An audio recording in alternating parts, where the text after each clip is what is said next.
اتنی عظیم صورت ہے، ایک صحابی ہر نماز میں یہی پڑھتے تھے۔ کسی نے پوچھا نبی علیہ السلام سے کہ جی وہ ہر نماز میں یہی صورت پڑھتے ہیں۔ نبی علیہ السلام نے پوچھا تم کیوں کرتے ہو ایسا؟ اے اللہ کے مجھے یہ مضمون بڑا پسند آتا ہے، میں ہر نماز میں یہ پڑھتا ہوں۔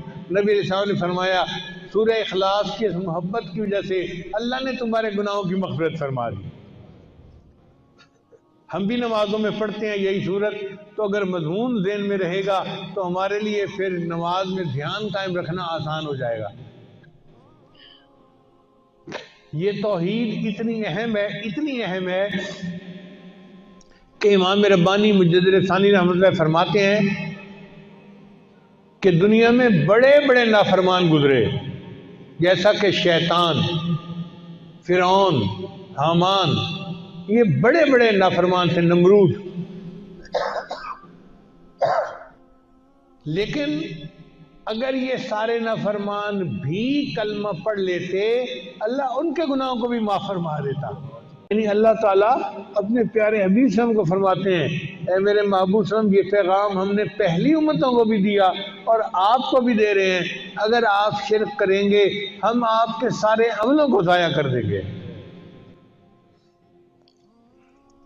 ایک جگہ اللہ تعالیٰ فرماتے ہیں قرآن مجید میں یا ایھا الناس ضرب مثل فاستمعوا له ان الذين تدعون من دون الله لن يخلقوا ذبابا ولو اجتمعوا له وان يسلبهم الذباب شيئا لا يستنقذوه منه ضعف الطالب والمطلوب۔ طلب کرنے والا بھی ضعیف اور جس کو طلب کیا جا رہا ہے وہ بھی بودا اور ضعیف۔ تم سے کوئی مکھی چیز لے کے چلی جائے تو مکھی سے وہ چیز واپس نہیں لے سکتے، تم اتنے کمزور ہو اور خدا کے ساتھ شریک بناتے ہو کسی کو۔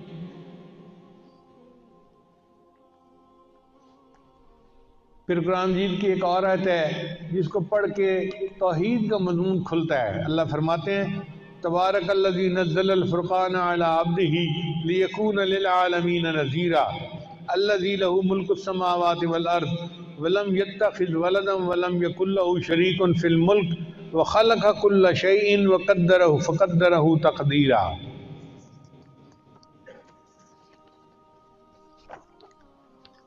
اور سورۃ اسراء کی ایک آیت میں تو بہت عجیب مضمون ہے۔ اللہ فرماتے ہیں وَقُلِ الْحَمْدُ لِلَّهِ الَّذِي لَمْ يَتَّخِذْ وَلَدًا وَلَمْ يَكُنْ لَهُ شَرِيكٌ فِي الْمُلْكِ وَلَمْ يَكُنْ لَهُ وَلِيٌّ مِّنَ الذُّلِّ وَكَبِّرْهُ تَكْبِيرًا۔ تو یہ توحید کے مضمون پورے قرآن مجید میں اس طرح چلتے رہے اور آخر پہ آ کے اس کا جو نچوڑ تھا، یہ لب لباب تھا، وہ سورہ اخلاص کے اندر ہے۔ اللہ فرماتے ہیں قل هو اللہ احد اللہ الصمد لم یلد ولم یولد ولم یکن لہ کفوا احد۔ اب سورہ اخلاص کی تفسیر سمجھنے کے لیے میں چند الفاظ آج آپ کو جو ہے نا وہ پیش کر دیتا ہوں، مضمون ذہن میں رکھیں گے تو آپ کو سورہ اخلاص کا مضمون پورا ہر وقت ذہن میں رہے گا۔ قل هو اللہ احد، آپ کہہ دیجئے کہ اللہ ایک ہے۔ احد کہتے ہیں وہ ایک جس جیسا کوئی دوسرا ہو ہی نہیں سکتا۔ اللہ نے اپنے آپ کو احد کہا، ایسا ایک جس جیسا کوئی دوسرا ہے ہی نہیں۔ سورہ کہف کے آخر پہ بھی اللہ نے یہی پیغام دیا من کان یرجو لقاء ربہ فلیعمل عملا صالحا ولا یشرک بعبادۃ ربہ احدا۔ اللہ کی عبادت میں کسی ایک کو شریک نہ بنائے۔ تو اللہ احد ہے۔ احد کا کیا مطلب؟ وہ ایک جس جیسا کوئی دوسرا ہو ہی نہیں سکتا۔ یہ احد کا لفظ بڑا خاص ہے۔ پھر آگے فرمایا اللہ الصمد، اللہ نرادھار ہے۔ نرادھار کا کیا مطلب؟ کہ ساری مخلوق اللہ کی محتاج ہے، اللہ کسی کا محتاج نہیں ہے۔ اب یہ بات اپنی جگہ حقیقت ہے، ہم سب اللہ کے محتاج ہیں، اللہ کسی کا محتاج نہیں ہے۔ تو یہ دو آیتیں ہوئی۔ سمجھنے کے لیے اس کو یوں سمجھ لیجئے کہ پہلی آیت میں توحید وجودی ہے۔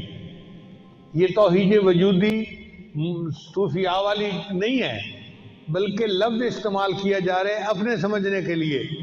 قل هو اللہ احد، یہ وجود کے بارے میں ہے کہ اللہ ایک ہے، اس جیسا کوئی ہے ہی نہیں، یہ توحید وجودی ہوئی۔ پھر اللہ الصمد، سب اللہ کے محتاج ہیں، اللہ کسی کا محتاج نہیں ہے، یہ توحید شہودی ہوئی۔ صوفیاء والی توحید شہودی نہیں، سمجھنے کے لیے ہم اس لفظ کو استعمال کر رہے ہیں۔ تو قل هو اللہ احد اور اللہ الصمد، توحید وجودی، توحید شہودی۔ اور تیسرا ہے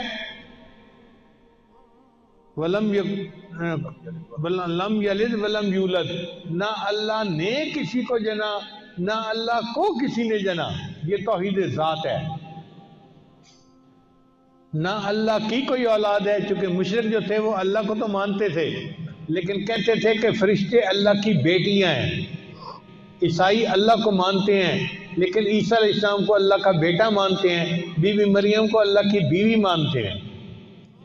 ہم کہتے ہیں نہیں، لم یلد ولم یولد، نہ اس نے کسی کو جنا نہ اس کو کسی نے جنا، اس کو توحید ذات کہتے ہیں، ایک ہی ہے اللہ۔ قل هو اللہ احد اللہ الصمد، توحید وجودی، توحید شہودی۔ اور تیسری جو ہے وہ ہے توحید ذات۔ اور چوتھا ہے ولم یکن لہ کفوا احد، اور اس کا کوئی کفو بھی نہیں ہے، ہمسر بھی نہیں ہے، صفات میں اس کی کوئی اس جیسی صفات رکھنے والا ہے ہی نہیں، یہ توحید صفات ہوئی۔ تو چار لفظ یاد رکھیں، پوری سورہ اخلاص کا مضمون آپ کو ہر وقت ذہن میں رہے گا۔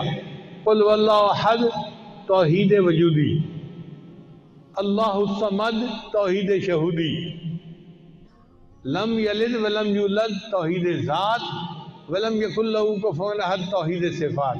تو چار طرح کی توحید اس چھوٹی سی صورت کے اندر اللہ نے بیان کر کے توحید کو ایک جگہ پر جمع فرما دیا۔ لا الہ الا اللہ، لا الہ الا اللہ، لا الہ الا اللہ، لا الہ الا اللہ، لا الہ الا اللہ، لا الہ الا اللہ۔